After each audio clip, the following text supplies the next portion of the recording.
આજની ચેલેન્જ છે આપણા મનોજના નામની. જે પણ આમાં બોક્સમાં જે નામ લખી નાખશે, જે સાચો આન્સર આપશે એને આપણે ઇનામ આપવા માંગશે 2000 રૂપિયા. એટલે આ આન્સર આમાં એવું છે કે ગુજરાતી, હિન્દી અને ગણિત ત્રણેય વર્ડ્સ આવશે. એ ત્રણેય વર્ડ્સમાં આપણે કાના માતર વગરના વર્ડ્સ લખવાના છે.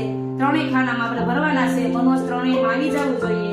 એટલે હાલો કેવો સ્ટાર્ટ કરીએ છીએ. વારાફરતી બધાના વારા લઈએ છીએ. એટલે પેજ હું આમ ફેરવી લઉં છું અને ચાલો હવે આપણે આમાં વર્ડ્સ ભરો.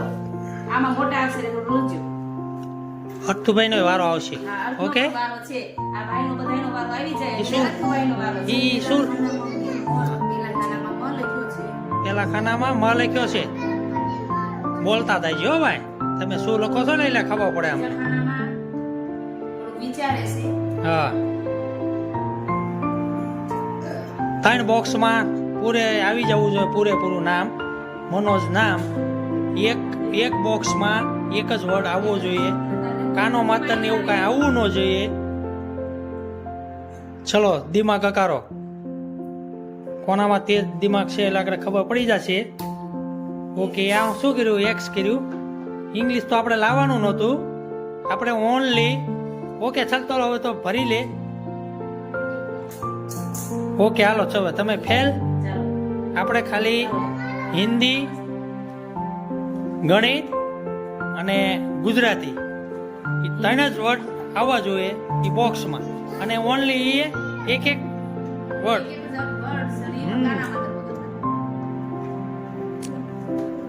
મોટા અક્ષર લખો. પેલા ખાનામાં મ લખ્યું છે. બીજા ખાનામાં તું કેટલામાં ભણશો? છઠ્ઠું. ઓકે, બીજા ખાનામાં ચલો દિમાગ ચલાવો.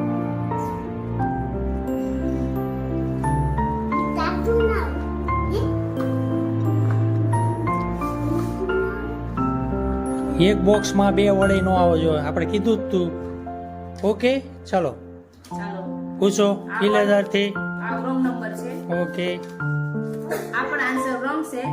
એટલે હવે આ ભાઈનો વારો છે. ચાલો પછી ગ્રંથનો વારો, પછી અર્થનો વારો. હા, લાસ્ટમાં અર્થનો. ચાલો પેલા ખાનામાં મ લખ્યો છે ગુજરાતીનો.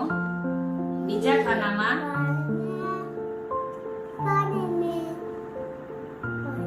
ઈ શું 9 9 લખ્યો છે.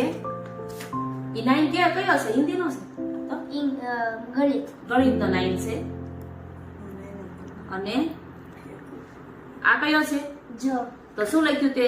મ પછી 9 જ તો આ ભાઈનો આન્સર સાચો છે. તો આ ભાઈએ લખ્યું છે કે મનોજ. તો ગુજરાતીનો મ આવી ગયો, 9 નો ન આવી ગયો અને જ નો હિન્દીનો